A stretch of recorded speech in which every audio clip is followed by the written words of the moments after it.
news just broke that a team of scientists have um, did a bunch of bone density tests on Spinosaur, Baryonyx, and Suchomimus.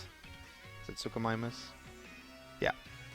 Um, to see how dense their bones were, to see if they were like what sort of aquatic behavior they exhibited. Like everybody's pretty convinced that Spinosaurus was pretty much fully aquatic because of its tail paddle that was discovered a few years ago.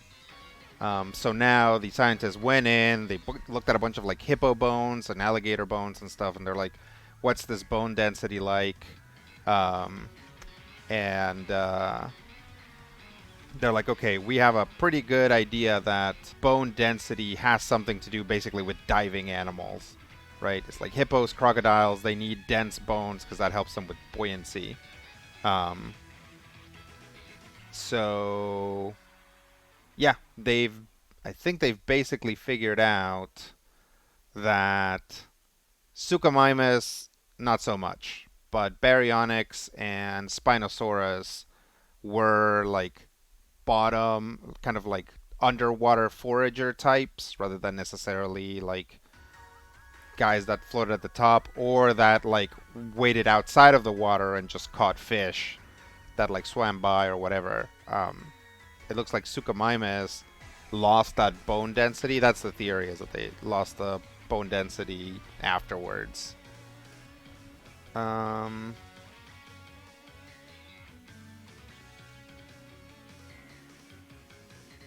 yeah, so they only know about Spinosaurus, but yeah, they're like the crocodile features, like the long snout with the teeth, with the pointy teeth, and the bone density seem to have all developed around the same time. So it's pretty interesting.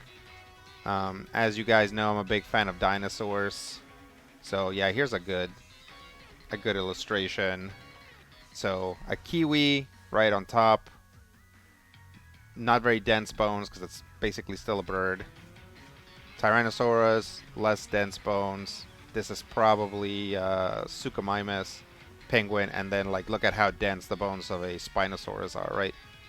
So it's interesting. It's like this came with like no new fossils, right? They're just like, um, oh, the paper it's on. It just got printed on the Nature journal. Um, yep. So it's just at Nature on Twitter is where you can find it.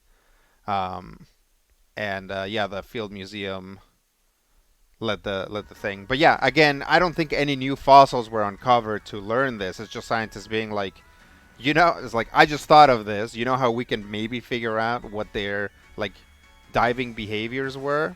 We can look at how dense their bones were, and so they like went through all the process by first assigning whether bone density matters to diving modern animals, and then they're like, it seems to, so let's look at let's look at these extinct animals and see what their behavior is. So yeah, if you're interested, go to, I guess, Matteo Fabri. It's at Teta Neuron on Twitter. I'm sure he's like this is just something that they just came out, so I'm sure they're very interested on it. Otherwise, you can probably go to Ad Nature and do a search for like Spinosaurus.